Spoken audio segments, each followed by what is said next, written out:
Interim government বা অন্তর্বর্তীকালীন সরকারের প্রধান কে হবে এই নিয়ে চলছে চুলছেড়া বিশ্লেষণ। বিশেষ করে ইসলামিস্টদের পক্ষ থেকে একটি আপত্তি আসছে ডক্টর ইউনূসের ব্যাপারে।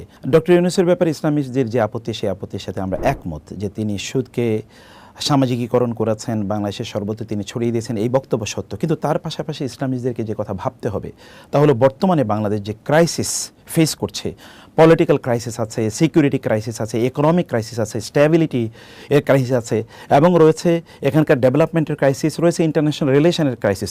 এতগুলো ক্রাইসিস সমাধান করার মতো এবং প্রতিবেশী দেশের একটা বড় ধরনের এখানে নজর আছে, ছোবল আছে, থাবা আছে, এবং এখানে শকুনের তাদের যে নজরদারি এখানে আছে, এগুলো সব কিছুকে ট্যাকেল দেওয়ার মতো একজন ব্যক্তির নাম আপনাকে বলতে পারেন? ডক্টর ইউনূস ছাড়া, যিনি সবগুলো জিনিসকে এখন এই মুহূর্তে ট্যাকেল দিতে পারবেন। একবার চিন্তা করে দেখুন, একটা যুদ্ধ বিধ্বস্ত দেশের মতো একটি দেশের মধ্যে আমরা এখন আছি। এই দেশের জন্য ব্যাপক পরিমাণে ইন্টারন্যাশনাল সাপোর্ট লাগবে। এই সাপোর্ট নেওয়ার মতো বাংলাদেশে একমাত্র ব্যক্তি কি ডক্টর ইউনূসের বাইরে আর কেউ আছে? এবং দ্বিতীয়ত একবার চিন্তা করে দেখুন তো, যে আমাদের প্রতিবেশী রাষ্ট্রের আমাদের উপর যে ছোবল আছে, এর বিরুদ্ধে দাঁড়ানোর মতো একটা ব্যক্তি গোটা পৃথিবীকে একত্রিত করতে পারে, তিনি ডক্টর ইউনূস। এবং তার পাশাপাশি গোটা বাংলাদেশ উন্নয়নের ক্ষেত্রে, ইকোনমিক্যাল ডেভেলপমেন্টের ক্ষেত্রে তিনি সুদী কাজ করেছেন বটে, সে কথা সত্য, কিন্তু এই জায়গায় তার যে এক্সপার্টিজ আছে, এত হিউজ এক্সপার্টিজ গোটা দেশকে ডেভেলপ করার জন্যে, এবং এর বাইরে বাংলাদেশের বাইরেও গোটা পৃথিবীতে গ্রামীণের যেই ব্যাংকের তাদের যেই সমৃদ্ধি এবং তাদের যে সুনাম রয়েছে, এবং এখানে তাদের যে এক্সপার্টিজ রয়েছে, এরকম একটা লোককে আমাদের কাছে আছে বলুন? এমন কোনো লোক আছে? বরং আমি যেটি বলবো যে ইসলামীদেরকে এগিয়ে আসা দরকার। রাসূলুল্লাহ সাল্লাল্লাহু আলাইহি ওয়াসাল্লাম কি বলেন নাই, খেয়ারুকুম ফিল জাহিলিয়াতি খেয়ারুকুম ফিল ইসলামি ইজা ফাকিহু? জাহিলি যেগুলো লোকেরা, তারাও যদি ইসলামে আসে তাহলেও তারা সেরা হতে পারে। ডক্টর ইউনূসকে বরং আপনার বরণ করে নিন, তার কাছে আপনার যান, তার কথা আপনারা বলুন, তিনি বুঝুক যে ইসলামিস্টরা তাকে সাপোর্ট করছে। অতএব এমনিই তিনি মুসলিম, আর ইসলামের ব্যাপারে তার আরও সফট কর্নার তৈরি হবে। তাকে আপনার বলুন, আপনারা তাকে দাওয়াত দেন। ওমর ইবনুল খাত্তাব রাদিয়াল্লাহু তাআলা আনহু জাহিলি যুগে রাসূলকে হত্যা করতেও গিয়েছেন, কিন্তু ইসলামে কত বড় সম্পদ তিনি হয়েছেন। আর আমর ইবনুল আস রাদিয়াল্লাহু তাআলা আনহুর কথা যদি একবার চিন্তা করে দেখুন, অথবা সোহাইল ইবনে আমরের কথা একবার চিন্তা করে দেখুন, মক্কা বিজয়ের সময় যখন সাহাবায়ে কেরামরা তার ব্যাপারে খারাপ কথা বলতে গিয়েছিল, রাসূল সাল্লাল্লাহু আলাইহি ওয়াসাল্লাম বললেন, না বলো না, তিনি একদিন মুসলিমদের পক্ষে তিনি শক্তিশালী ভূমিকা তিনি পালন করবেন। এবং তার এই মুখের কথায়, তার যে বুদ্ধিমত্তা, ডিপ্লোম্যাটিক তার যে বুদ্ধিমত্তা, এটা কোনো এক সময় মুসলমানদের কাজে লাগবে। এবং আপনারা জানেন আবু বকর রাদিয়াল্লাহু তাআলা আনহুর সময় রিদ্দার যুদ্ধে যখন লোকেরা বিভিন্ন জায়গায় তারা ছড়িয়ে পড়ছিল, এবং যখন তারা ইসলামের বিরুদ্ধে চলে গিয়েছিল, তার বক্তব্যে কিন্তু হাজার হাজার লক্ষ লক্ষ লোক আবার ফিরে এসেছে। তার সেই মুখের বাণী কিন্তু ইসলামের কাজে লেগেছে। ডক্টর ইউনূসকে আমরা কিন্তু সেভাবে তাকে স্বাগত জানাতে পারি, আমাদের পক্ষে লাগাতে পারি। কমপক্ষে এখন ন্যারো চিন্তা থেকে বের হয়ে গোটা বাংলাদেশকে আমাদেরকে রিফর্ম করতে হবে, বাংলাদেশকে আমাদের রক্ষা করতে হবে। এই রক্ষা করার ক্ষেত্রে ডক্টর ইউনূসের বিকল্প আমাদের কাছে আপাতত নাই। সেই কারণে আমরা বলবো যে আমাদের বর্তমান কনটেক্সটটাকে আমাদের ভালো করে বোঝা দরকার। আমাদের সিকিউরিটির ইস্যুটি প্রচণ্ড গুরুত্বপূর্ণ, এটা বোঝা দরকার।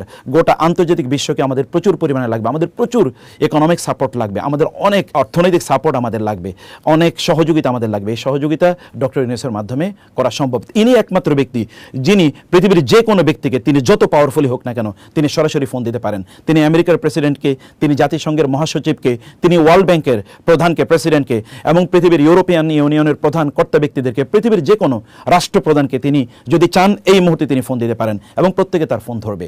তিনি একমাত্র ব্যক্তি যার নামে বাংলাদেশকে বহু লোকেরা চেনে। অতএব আমরা আমাদের নিজেকে ওই জায়গায় নিয়ে যাই, ডক্টর ইউনূসকে দিয়ে আমরা আমাদের দেশকে, আমাদের যে স্বার্থ আছে সেই স্বার্থটা আমরা হাসিল করি, সেটি আমাদের দরকার। অতএব অন্যায়ভাবে তার বিরোধিতা করার প্রয়োজন নেই, বরং আমরা ছাত্র সমাজের সাথে একই বক্তব্য আমরাও দিতে চাই, তাদের সাথে আমরা সুর মিলিয়ে আমরা বলতে চাই, আমরা ডক্টর ইউনূসকে তত্ত্বাবধায়ক সরকার অথবা যদি ইন্টারিম গভর্নমেন্ট বলি, এবং আমরা যদি বলি যে এখানকার অন্তর্বর্তীকালীন সরকার, তার প্রধান হিসেবে আমরাও তাকে দেখতে চাই। আরেকটি বিষয় এখানে খুবই গুরুত্বপূর্ণ, তিনি কিন্তু কোনো পলিটিক্যাল ক্যারিয়ার না, তার পলিটিক্যাল কোনো ভিশনও নাই যে তিনি এখানে দীর্ঘদিন পর্যন্ত থাকবেন। তিনি ইন্টারিম একটি ব্যবস্থাপনা তিনি করবেন, তারপরে তিনি হতে পারে তিনি নির্বাচন দেবেন বা কী করবেন সেটি একটি ভিন্ন বিষয়। আবার তিনি পলিটিক্যাল কোনো গ্রুপ তৈরি করে তারপরে এটাকে অন্যদের মতো যারা এতদিন পরিচালনা করেছিলেন তাদের মতো এটাকে তিনি কুক্ষিগত করবেন, এরকম কোন ব্যক্তিত্বও তিনি নন। আর তিনি দেখুন গ্রামীণ ব্যাংক অথবা গ্রামীণ ফোন এবং অন্যান্য যা কিছু তিনি ধরেছেন সব হীরার টুকরা হয়ে গেছে। তার যে সোশ্যাল বিজনেস, এটা তো আমাদেরই আইডিয়া, এটাকে তিনি কেবল একটু আপনার মানে ইউরোপিয়ানাইজ তিনি করেছেন। সোশ্যাল বিজনেস তো আমাদের ওয়াকফের যে আইডিয়াটা তিনি আসলে সেল করতে চেয়েছেন। অতএব তার কনসেপ্টগুলোকে এগুলোকে ইসলামের বাইরে আপনি দেখবেন না, এগুলোকে কোনো অবস্থায় ইসলামাইজ আপনি করে নিতে পারেন। তার ইকোনমিক থিওরিটাকে আপনি কেবল ইসলামিক থিওরিতে রূপান্তরিত করেন। এবং আপনি দেখুন না, ইসলামী ব্যাংকগুলো কিন্তু তার যে রুরাল ব্যাংকিং অথবা তার যদি আমরা বলি মাইক্রো ফাইন্যান্স, ইসলামী ব্যাংকগুলোকে এখন করে না। হাজার হাজার এনজিও তৈরি হয়েছে মাইক্রো ফাইন্যান্সের উপর।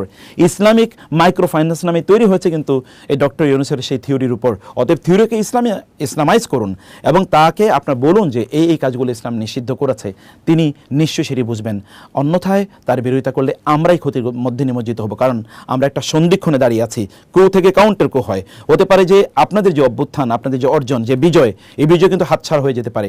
অতএব এখন বিরোধিতা করার সময় নয়, এখন ডক্টর ইউনূসের পক্ষে বরং আমাদের দাঁড়ানো দরকার। বরং চলুন আমরা সবাই সমস্যারে বলি, ওলামায়ে কেরাম বলুক যে আমরা ডক্টর ইউনূসকে চাই, এবং তারপরে তার সাথে নেগোসিয়েশনে বসুন যেন সুদ থেকে কীভাবে মুক্ত হওয়া যায়। আর মনে রাখবেন, ডক্টর ইউনূসের বিরুদ্ধে যে প্রপাগান্ডা, এই প্রপাগান্ডা কিন্তু পার্শ্ববর্তী দেশ এবং যারা চলে গেছে তারা কিন্তু এই প্রপাগান্ডা তৈরি করে গিয়েছে।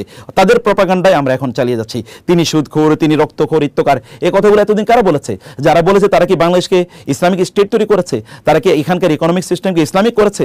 তারা কি এখানকার ইসলামিক ব্যবস্থাপনা যারা বলেছে তারা কি তাদের পক্ষে ছিল? ওলামায়ে কেরামদেরকে কারা হত্যা করেছে? কারা এখানকার ইসলামিক প্রতিষ্ঠানগুলোকে বন্ধ করে দিয়েছে, লুটতরাজ করেছে?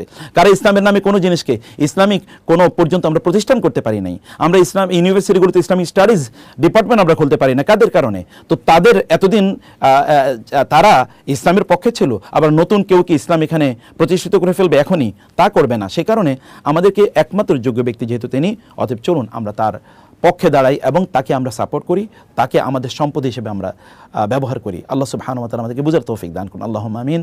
ওয়াসসালামু আলাইকুম ওয়া রাহমাতুল্লাহি ওয়া বারাকাতুহু।